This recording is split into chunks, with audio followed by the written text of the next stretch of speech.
Corape informa, amigos y amigas de Corape Digital TV. Nos encontramos ya en otro punto de la capital ecuatoriana, en donde se está desarrollando una rueda de prensa con el objetivo de presentar el informe denominado China en el Yasuní. Este informe tiene el objetivo de hacer un llamado al gobierno, a las empresas y también financistas chinos sobre la urgencia de parar las actividades en el bloque 43 del ITT. Además de eso, hacen también un llamado para que China pueda cumplir con los compromisos internacionales con los que ellos se han unido, los cuales se relacionan al cuidado del medio ambiente. Según lo que han mencionado hasta el momento en esta rueda de prensa, 3 son las empresas chinas que estarían realizando sus operaciones en el bloque 43 de Yasuní ITT. Conozcamos un poco más sobre este informe. En este momento se encuentra interviniendo Natalia Green. Además, ustedes saben, China ha planteado esta idea de la civilización ecológica.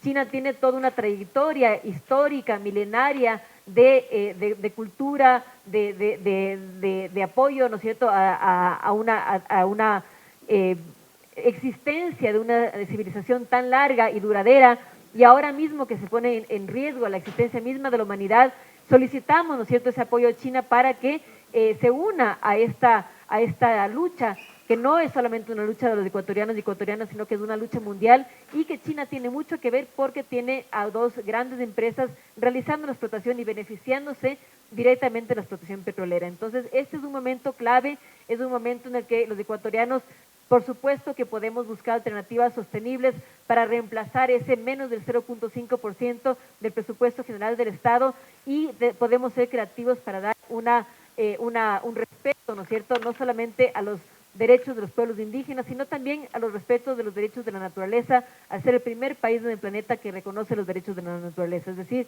tenemos una gran oportunidad, es un momento histórico, y es por eso que hacemos esta rueda de prensa, para que el momento histórico no solamente se haga llamado a los ecuatorianos, sino también a China y al resto del mundo. Muchas gracias, Diana. Bueno, buenos días. A mí me gustaría enfatizar en cuanto al reporte muy bien logrado por en las recomendaciones que hace el informe, invitarles a ustedes a leerlo, dado que hace una vinculación bastante adecuada entre las obligaciones internacionales que tiene China en respetar los derechos humanos, pero también el medio ambiente, y las recomendaciones están dirigidas tanto al gobierno chino como a las entidades financieras y también hacia la empresa. Quiero mencionar sobre esto que además de la responsabilidad que tiene el Estado ecuatoriano, tanto las empresas como el Estado chino, al tener en su jurisdicción a estos actores económicos, tiene que vigilar la actuación empresarial. Y dentro de la actuación empresarial tiene varias políticas internas, como el Plan Nacional de Derechos Humanos, que reconoce los principios rectores de empresas y derechos humanos, donde China debería abstenerse realmente de intervenir en el Yasuní. Existe demasiada evidencia por su importancia ecológica, por su importancia en el equilibrio del clima global, pero también porque es el hogar de los pueblos en aislamiento. Existen además demandas internacionales. Tenemos demandas en la CIDH, que a pesar de que el Estado ecuatoriano ha infringido y ha incumplido con sus obligaciones internacionales, China tiene toda esa evidencia para, de acuerdo a sus principios de respeto a las líneas de financiamiento verde u otros tipos de principios que tiene al interior de sus políticas, deberían no actuar. Sin embargo, hacen caso omiso. En este sentido, el informe se dirige tanto al gobierno chino para pedirle la detención de actividades empresariales en el Yasuní.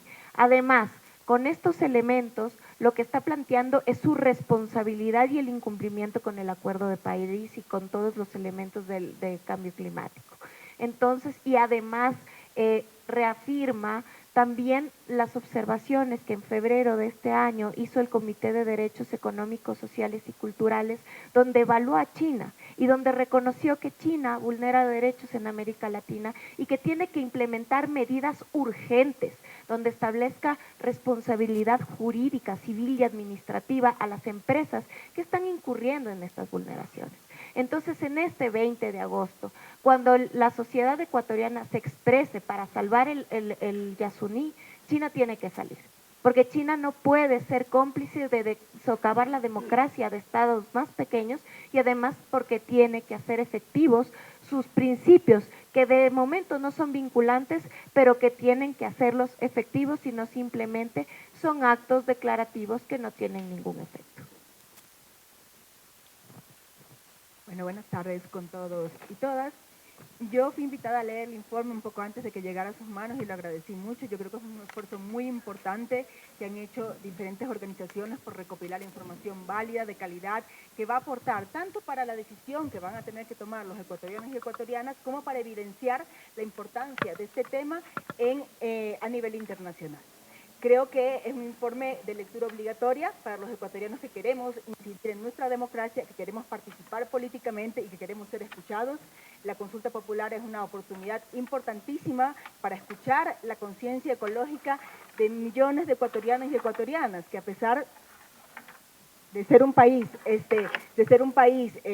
con muchos problemas económicos, tiene una conciencia ambiental altísima. Para los ecuatorianos y las ecuatorianas, el ambiente y los pueblos que están en el Yasuní son importantes.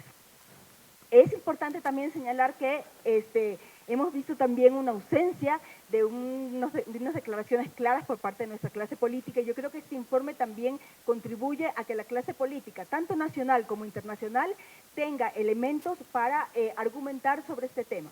Es importantísimo que nuestros políticos asuman una responsabilidad respecto a esto. Estamos a las puertas de la ratificación de un TLC, donde una vez más se ha hecho caso omiso a estándares ambientales, a estándares laborales y a condiciones de propiedad intelectual que respecto a la Amazonía son muy importantes, porque nuestra Amazonía es nuestra principal propiedad intelectual. Sin embargo, todo esto no aparece en las agendas de las campañas, no aparece en las discusiones políticas, y es importante llevar estos temas al centro de la agenda de discusión pública. Además, es importante también señalar que el Ecuador, si bien hoy en día se considera un país petrolero, no tiene mucho tiempo más para hacerlo.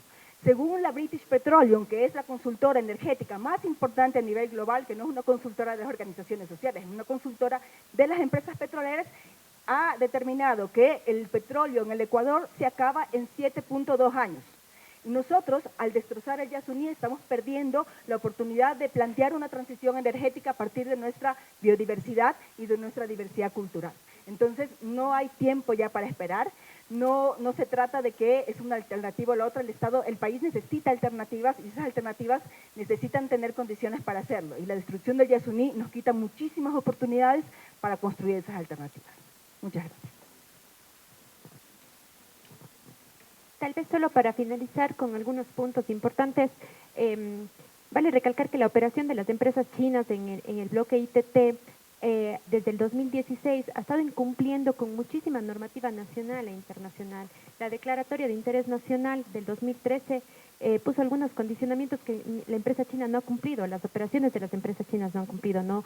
Altos estándares ambientales no se han implementado, la mejor tecnología disponible no se ha implementado, las infraestructuras que se construyeron han sido contaminantes y devastadoras, y también es algo importante recalcar que las operaciones de las empresas chinas de cierto modo son hasta ilegítimas, porque la Declaratoria de Interés Nacional dispuso que tenía que ser la empresa pública del Estado la que opere el territorio del bloque ITT, y eso no ha sucedido. A través de contratos de servicios integrales, las empresas chinas son en realidad las que operan y son en realidad las que se benefician de la exploración y de la explotación.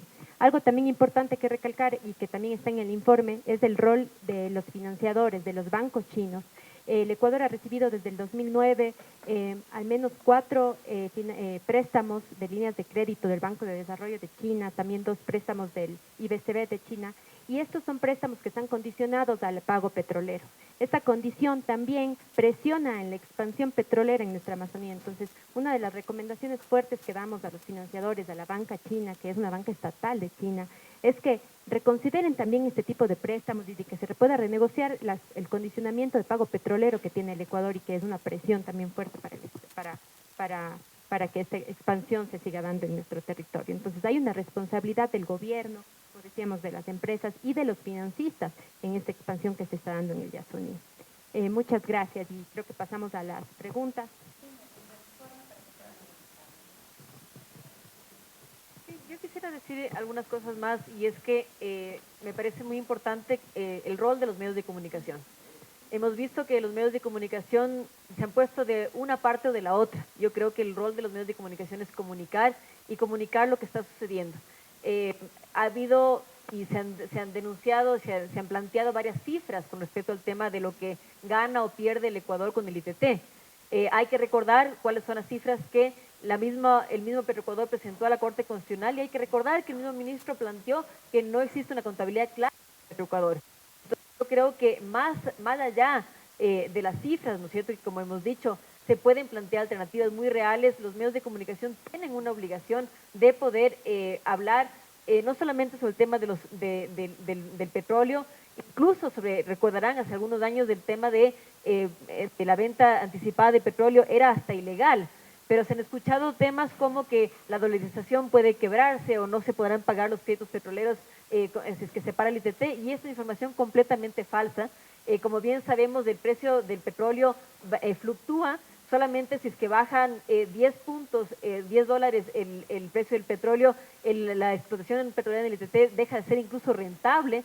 Entonces, como país tenemos que pensar en cuál es nuestra alternativa, cuál es el mejor futuro que podemos ofrecer a nuestros hijos y nuestras hijas. Creo que todavía los ecuatorianos en general no saben suficiente que tendremos una consulta popular, 2 en Quito, una por Quito sin minería, y en el Ecuador entero para dejar el petróleo bajo tierra. Y creo que es responsabilidad de los medios de comunicación el que sepamos y que los ecuatorianos sepan la decisión trascendental, histórica que tienen, que tomarán el día 20 de agosto. Creo que este informe nos da muchos elementos que plantean además qué es lo que está ocurriendo en términos de la explotación de la China en el Yasuní. Y también quiero recordarles que se nos prometió mucho con respecto al Yasuní. Se nos prometió que no se iban a construir carreteras, y en el bloque 31 denunciamos que en vez del sendero ecológico de los 15 metros permitidos se construyeron 26 metros.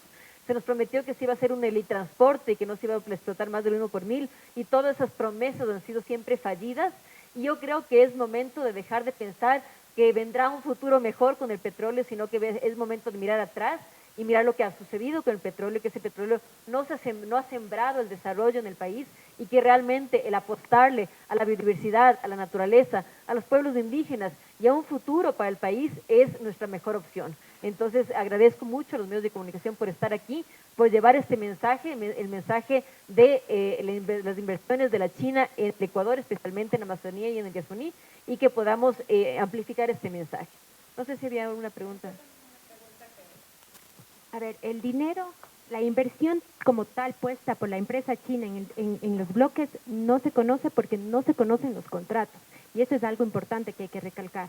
Todas las inversiones y el financiamiento de China en Ecuador y en general en América Latina se ha caracterizado por mucha falta de transparencia en el tema de la contratación de los préstamos y de la inversión. Entonces, lamentablemente, los contratos de servicios integrales, que son la modalidad por la cual Sinopec y Chongqing, que son las 2 empresas chinas que están en el bloque ITT, operan, no se conocen. Lo que sí es importante recalcar es que este contrato o esta modalidad de contratación el contrato de servicios integrales es un contrato en el que la empresa china tiene derecho a explorar y explotar el campo que se le adjudica, y además tiene una condición de que viene con recursos propios. O sea, la empresa china tiene que tener el financiamiento para esa explotación. Entonces, ahí es cuando también entra el financista, ¿no? Porque la empresa china tiene que tener el financiador o tiene que tener los capitales para la inversión. Entonces, formalmente es como la empresa estatal es como la que opera, pero en realidad la que tiene la exploración, el derecho a la explotación y los beneficios de esas operaciones son las empresas chinas. Los montos de la inversión no se conocen y tampoco hay transparencia sobre cómo se está pagando el petróleo a través de esa propia explotación, ¿no? Cómo se están haciendo los cruces entre la deuda que tiene el Ecuador y el petróleo que se lleva la empresa china. Son datos que nosotros como Latinoamérica Sustentable los hemos solicitado varias veces y no ha habido transparencia y no se conocen con exactitud. Elcita, te respondo a la pregunta. En el ITT se encuentran más de 407 millones de toneladas de CO2, y por cada 481 kilogramos de CO2 que se emiten, a la atmósfera, el planeta entero, al planeta le cuestan de 25 a 48 dólares por la contribución al cambio climático. Entonces, esa es la cifra que nosotros manejamos justamente durante la iniciativa Yasuní TT y es la cifra que buscamos que se compense en el momento que se planteaba la Convención Internacional por Yasuní TT. Eso sería lo que se evitaría. No tengo la cifra actualizada de acuerdo a cuánto ya se ha explotado del ITT. Respecto a este tema, también es importante ver que el gobierno esperaba sacar del ITT un petróleo de calidad 16-17A. Y en realidad lo que ya se ha empezado a sacar demuestra que es un crudo de tan mala calidad, tan pesado, tan breoso, que se necesita una tecnología de punta que en Ecuador no hay, las empresas chinas no la tienen, para sacar este crudo. De la forma en la que se está sacando es completamente contaminante y el precio internacional de este crudo, que es de 8 API, es en realidad muy menor a lo que las proyecciones que el gobierno tenía. Entonces, más allá incluso de los argumentos ambientales y sociales, que son valiosísimos, explotar el Yasuní es muy poco rentable y es cada vez más contaminante. Como ya escuchamos en la rueda de prensa, ellos mencionaron la importancia de implementar en las agendas de las entidades públicas la conservación del Yasuní. Además, recalcaron que entre las propuestas de los candidatos presidenciales no se menciona la conservación y también que se detengan las actividades extractivistas del bloque 43. Además, mencionaron que desde el año 2016 las empresas chinas se encuentran ya en lo que es la explotación del Yasuní. Otro de los datos que mencionaron luego de dar los resultados de este informe, es que Ecuador cuenta con 4 préstamos con la banca china. Esto significa que dentro de esta prestación existe una condición que menciona sobre la extracción petrolera del lugar, es decir, del bloque 43 del ITT. Como ya mencionaron, igual en este momento el crudo que se está extrayendo del ITT no es totalmente limpio, por lo que se necesita de otras actividades para poder limpiar todo este crudo que se está extrayendo de Yasuní ITT. Esto que les podemos informar desde aquí, desde este punto de la capital ecuatoriana. Shaina Santamaría los acompañó en cámaras, de aquí Camila Villasís.